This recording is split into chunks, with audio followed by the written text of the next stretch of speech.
Kota Toledo berdiri di atas bukit di tengah Iberia. Bayangan masjid dan menara gereja saling menyapa dalam keheningan sejarah. Ketika pasukan Muslim tiba dari selatan, mereka membawa panji dan harapan yang akan mengguncang dunia barat. Inilah kisah bagaimana Toledo tak hanya jatuh ke tangan musuh, tapi menjadi persimpangan peradaban Islam dan Kristen.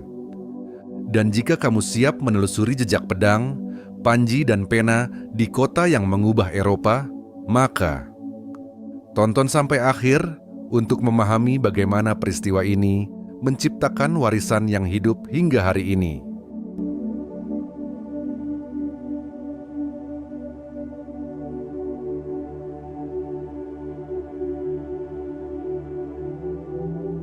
Angin musim semi berembus dari selatan Andalusia, membawa aroma tanah basah dan bisikan perang yang akan datang. Di kejauhan, pegunungan Sierra Morena berdiri seperti tembok alam, membatasi dua dunia, dunia Islam yang makmur dan dunia Kristen yang penuh intrik. Pasukan Amir Al-Qasim berhenti di sebuah dataran tinggi. Bendera hijau dengan tulisan kaligrafi emas berkibar di atas lembing. Toledo di depan kita, bisik Al-Qasim, suaranya tenang namun tajam. Ia tahu kota itu bukan hanya benteng, tapi lambang kejayaan kuno yang pernah menjadi pusat Romawi dan Visigot, kini dikuasai Raja Kristen Alfonso VI. Bila Toledo jatuh, seluruh jantung Iberia terbuka, gumam panglima mudanya, Tariq Ibnu Malik. Di balik barisan pasukan, terdengar lantunan doa, memecah keheningan. Namun di antara mereka, tersembunyi rasa ragu. Mereka tahu pasukan Kristen di utara lebih besar dan bersenjata lengkap. Toledo bukan sekadar kota, ia simbol masa depan Andalusia. Bila jatuh, maka ilmu, budaya, dan cahaya Islam akan meluas ke seluruh daratan Iberia. Al-Qasim memejamkan mata, menatap matahari terakhir yang tenggelam di balik dinding kota. Malam itu, obor dinyalakan di setiap tenda, dan strategi disusun di bawah bintang-bintang yang seakan menjadi saksi lahirnya sejarah baru. Perang belum dimulai, tapi sejarah telah bernafas di udara. Berat, sakral, dan tak terelakkan.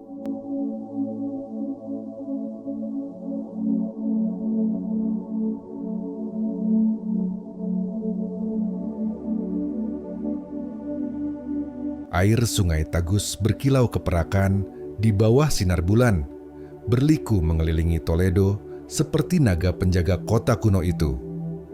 Dari kejauhan, terdengar derap kuda mendekat, membawa kabar dari mata-mata yang disebar Al-Qasim sehari sebelumnya. Sang kurir turun, menunduk hormat, dan menyerahkan surat berisi laporan tentang kekuatan pasukan Kristen di dalam kota. Alfonso Segus menambah garnisun dari utara, tapi mereka kekurangan suplai makanan, ujar Al-Qasim pelan. Tariq Ibnu Malik menunduk pada peta besar Toledo yang terbentang di atas meja kayu, menunjuk jalur sungai. Kita tidak bisa menyerang langsung dari timur, tapi jika kita potong jalur air ini, Tariq berhenti, pandangannya tajam. Al-Qasim tersenyum tipis. Kita keringkan dahaga mereka sebelum pedang kita haus darah. Malam itu, para prajurit dikumpulkan diam-diam. Mereka diperintahkan menebang pohon-pohon di hulu dan mengalihkan arus sungai. Sementara itu, di dalam kota Toledo, pasukan Alfonso VI mulai resah karena air mulai surut dari sumur-sumur mereka. Doa subuh berkumandang di perkemahan Muslim, menggema lembut di tepi sungai yang kini tenang. Al-Qasim menatap arah kota dengan wajah teduh, namun matanya menyimpan badai. Ia tahu hari penentuan sudah dekat. Dari balik awan pagi, burung gagak melintas, pertanda bagi mereka yang memahami bahasa perang. Perang belum dimulai, tapi kemenangan mulai berbisik dari arah arus sungai yang dikendalikan tangan-tangan beriman.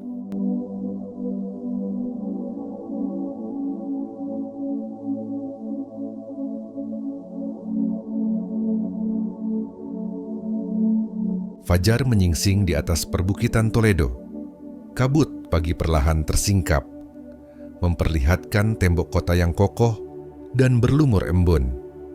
Al-Qasim berdiri di atas kuda putihnya. Sorban panjangnya berkibar, tertiup angin. Matanya tajam menatap dinding kota yang sebentar lagi akan menjadi milik Islam. Dari kejauhan, suara lonceng gereja berdentang, mengiringi doa para biarawan yang ketakutan di dalam benteng. Sekarang saatnya, ucap Tariq Ibnu Malik perlahan. Ia memberi aba-aba dengan mengangkat pedangnya tinggi-tinggi. Seruan takbir menggema serentak dari ribuan prajurit. Katapult pertama melepaskan batu besar yang menghantam dinding utara kota, menggetarkan tanah. Asap tebal mengepul dari atas menara, namun pasukan Kristen tetap bertahan, memanah dari celah-celah benteng. Al-Qasim menurunkan pedangnya dan berteriak, "Alihkan perhatian mereka di utara. Pasukan kuda, ikuti aku lewat gerbang barat." Di tengah kabut dan asap, pasukan Muslim menyerbu dari dua arah. Kuda berlari menembus gerbang barat yang sudah retak akibat tekanan air Sungai Tagus yang dialihkan semalam. Gerbang itu akhirnya pecah, suara kayu dan batu berderak, membuka jalan menuju jantung kota Toledo. Di dalam, penduduk berlarian panik, sebagian menjatuhkan senjata, sebagian lagi membuka pintu rumah dengan kain putih tanda menyerah. Al-Qasim menahan kudanya di tengah jalan batu kota, memandangi menara tinggi Toledo yang masih berdiri. Toledo telah terbuka, ucapnya perlahan. Tapi tugas kita belum selesai. Kita harus menaklukkan hati mereka, bukan hanya kota mereka. Pasukan Muslim menurunkan bendera hijau di gerbang utama, dan untuk pertama kalinya, adzan berkumandang di langit Toledo. Langit Toledo kini bukan hanya milik para raja, tapi milik cahaya baru yang datang dari timur.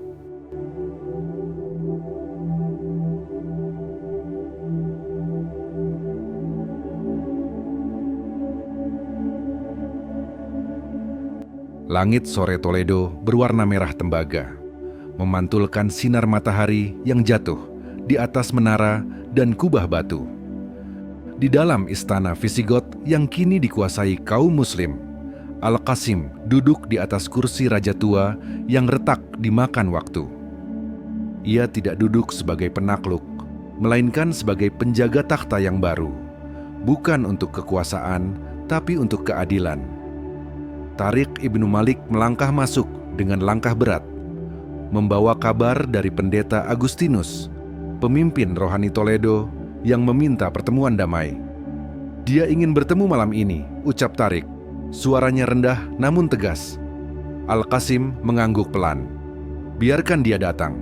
Aku ingin dunia tahu bahwa Islam bukan sekadar pedang, tapi juga pena dan akal." Malam itu, Pendeta Agustinus memasuki istana dengan langkah ragu, diiringi dua biarawan muda yang menunduk dalam-dalam. "Aku datang bukan untuk menyerah, tapi untuk memahami," kata sang pendeta. Al-Qasim menunduk hormat. "Dan aku datang bukan untuk menaklukkan imanmu, tapi untuk menjaga kebebasanmu." Keduanya berbincang panjang tentang kitab, iman, dan takdir manusia. Di luar, hujan lembut mulai turun, seolah langit mendengarkan percakapan mereka. "Apakah kau percaya kemenangan bisa lahir tanpa kekerasan?" tanya sang pendeta. "Ya," jawab Al-Qasim, "karena keimanan sejati bukan tentang memaksa, melainkan menginspirasi." Malam itu, Toledo tidak lagi sekadar kota yang direbut, tapi simbol pertemuan dua keyakinan yang mencoba memahami satu sama lain di bawah takhta yang sama. Dan di luar, adzan malam berkumandang berdampingan dengan dentang lonceng gereja, menyatu dalam satu irama langit yang baru.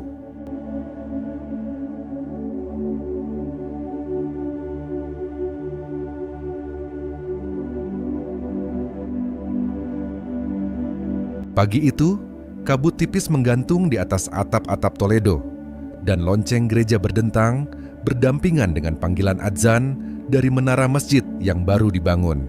Untuk pertama kalinya, dua suara iman bergema bersama, bukan dalam peperangan, tapi dalam keseimbangan yang rapuh. Di bawah bayangan menara, Al-Qasim berjalan menyusuri pasar yang mulai ramai. Pedagang Muslim, Yahudi, dan Kristen saling berdampingan menawarkan barang dagangan mereka. Tariq Ibnu Malik tersenyum kecil. Kota ini lebih hidup dari sebelumnya. Al-Qasim menatap ke arah para murid yang duduk di bawah pohon zaitun, belajar menulis huruf Arab di atas papan kayu. Ilmu lebih kuat dari pedang, Tariq, katanya pelan. Dan kota ini akan membuktikannya. Di sebuah rumah besar bekas biara, para penerjemah mulai bekerja, menyalin karya filsuf Yunani dan ilmuwan timur dalam bahasa Arab dan Latin. Di sini, ujar seorang penerjemah muda Yahudi, kita mengubah perang menjadi pengetahuan. Hari demi hari, Toledo berubah menjadi mercusuar pengetahuan. Cahaya lampu minyak di rumah-rumah sarjana tampak seperti bintang di bumi. Namun di balik kedamaian itu, bisik-bisik dari utara mulai terdengar.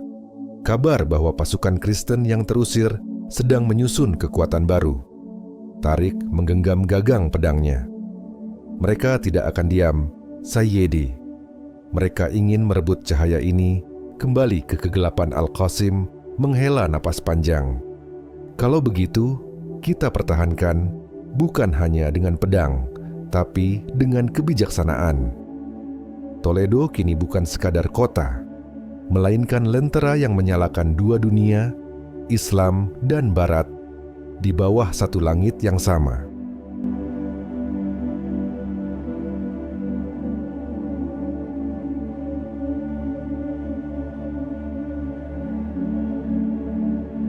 Langit Kastilia memerah saat matahari tenggelam di balik pegunungan, seakan memberi tanda akan datangnya masa sulit bagi Toledo. Setelah beberapa dekade di bawah pemerintahan Muslim, Toledo berkembang menjadi kota damai dengan para ulama, seniman, dan pedagang dari tiga agama hidup berdampingan. Namun di utara, kerajaan-kerajaan Kristen mulai menyusun kekuatan untuk merebut kembali wilayah yang pernah mereka miliki. Raja Alfonso dari Asturias mengirim utusan ke berbagai kerajaan, mengabarkan bahwa saatnya telah tiba untuk mengambil kembali tanah suci. Di Toledo, Gubernur Muslim Al-Hur Ibn Abd al-Rahman mendengar kabar itu dengan wajah tegas, namun tanpa rasa takut. Ia memanggil para pemimpin pasukan dan berkata, kita tidak mencari perang, tapi kita tidak akan lari darinya. Malam itu, menara masjid memancarkan cahaya lentera. Doa-doa naik ke langit untuk meminta perlindungan. Sementara itu, di Pegunungan Leon, pasukan Kristen mulai bergerak diam-diam dengan baju besi yang berkilau di bawah rembulan.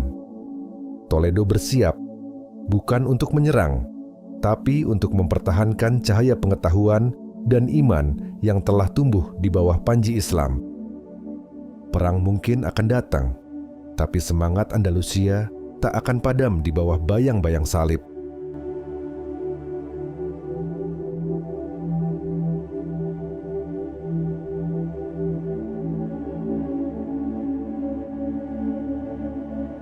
Benteng-benteng Andalusia berdiri kokoh di atas perbukitan, seolah menjadi gigi batu yang melindungi tubuh kekhalifahan dari serangan utara. Di antara semua benteng itu, Benteng Gormas dikenal sebagai yang terkuat dan terindah. Dijaga oleh pasukan pilihan yang dipimpin Amir Musa Ibnu Nusair.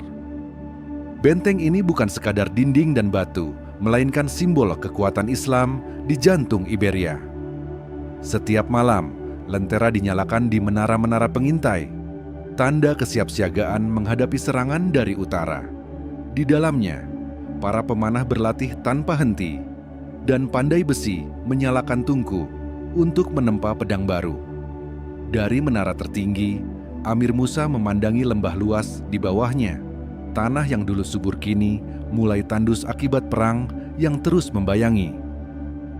Ia tahu bahwa menjaga Andalusia bukan hanya soal pedang, tapi juga menjaga ilmu dan keadilan yang telah tumbuh di tanah ini. Sementara itu, pesan datang dari Toledo. Pasukan Kristen telah menyeberangi lembah Leon dan bergerak menuju selatan. Tanpa menunggu perintah, benteng-benteng Andalusia saling mengirim sinyal api dari menara ke menara. Cahaya merah di malam yang sunyi. Api itu bukan tanda kehancuran, melainkan panggilan untuk bersatu, menjaga tanah yang mereka cintai dari penjajahan.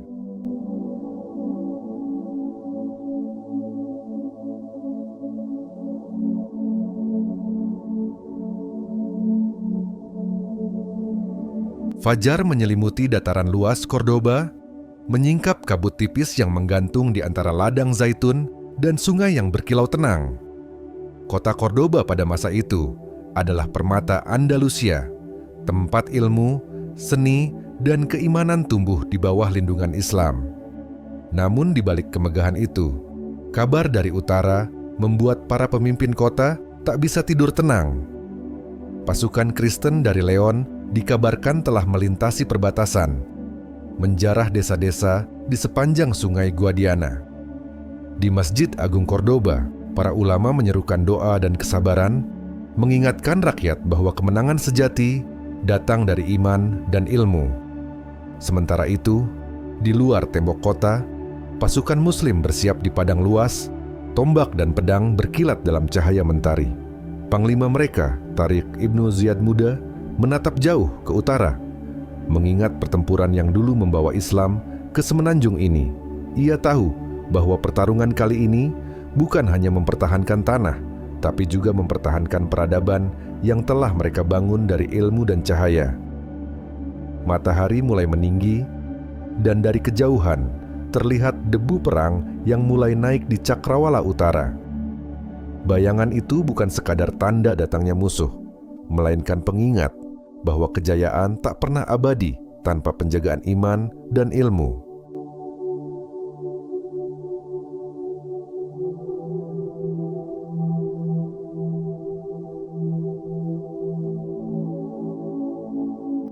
Langit Iberia gelap oleh debu perang ketika dua pasukan besar saling berhadapan di dataran luas dekat sungai Guadalquivir. Di barisan selatan berdiri pasukan Muslim dari Toledo, Cordoba, dan Sevilla, mengenakan zirah ringan dan sorban hitam.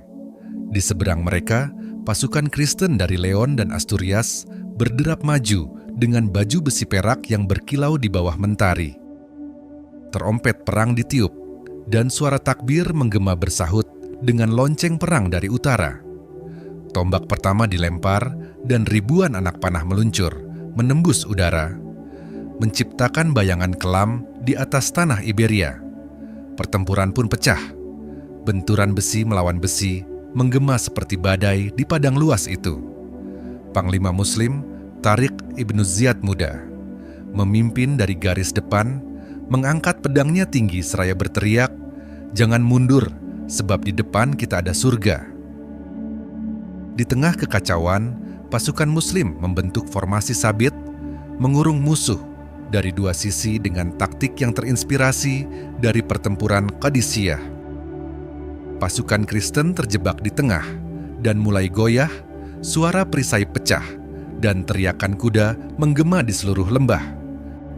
Menjelang senja, panji Islam masih tegak di tengah debu dan darah, menandakan bahwa semangat Andalusia belum padam di jantung Iberia.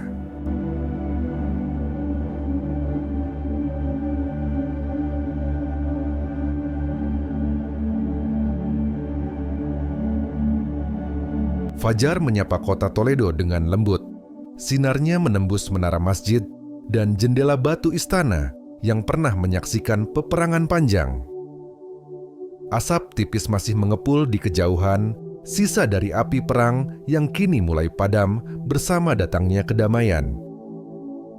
Pasukan Muslim berdiri diam di gerbang kota. Sebagian menunduk berdoa, sebagian lain menatap langit dengan mata basah. Toledo kembali aman, bukan karena kemenangan mutlak di medan perang, tapi karena kebijaksanaan yang menjaga darah agar tak terus tumpah. Gubernur Al-Hur Ibn Abd Ar-Rahman memerintahkan agar kota dibangun kembali, bukan hanya temboknya, tapi juga hatinya.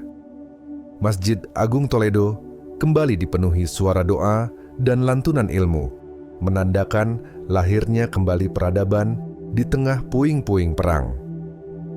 Di perpustakaan kota, para penyalin menulis kembali buku-buku yang hampir hilang, memastikan ilmu tetap hidup di setiap hurufnya.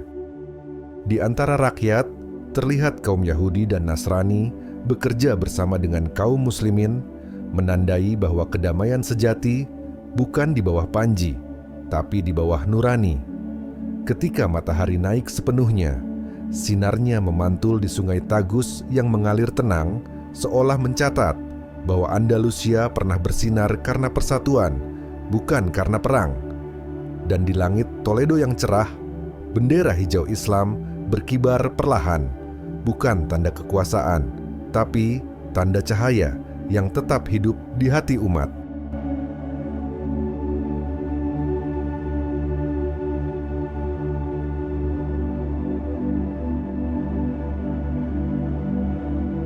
Dari reruntuhan perang, lahirlah cahaya yang tak bisa dipadamkan waktu, cahaya ilmu dan iman. Kisah ini bukan sekadar tentang pedang dan benteng, tapi tentang manusia yang memilih cahaya ketika dunia dikuasai gelap. Kalau cerita ini menyentuhmu, tekan suka agar semangat itu tetap hidup di hati kita. Bagikan kisah ini, agar dunia tahu bahwa kejayaan sejati Islam terlahir dari ilmu dan keberanian. Dan jangan lupa subscribe channel Lentera Dunia, tempat di mana sejarah Islam kembali bersinar di setiap kisahnya.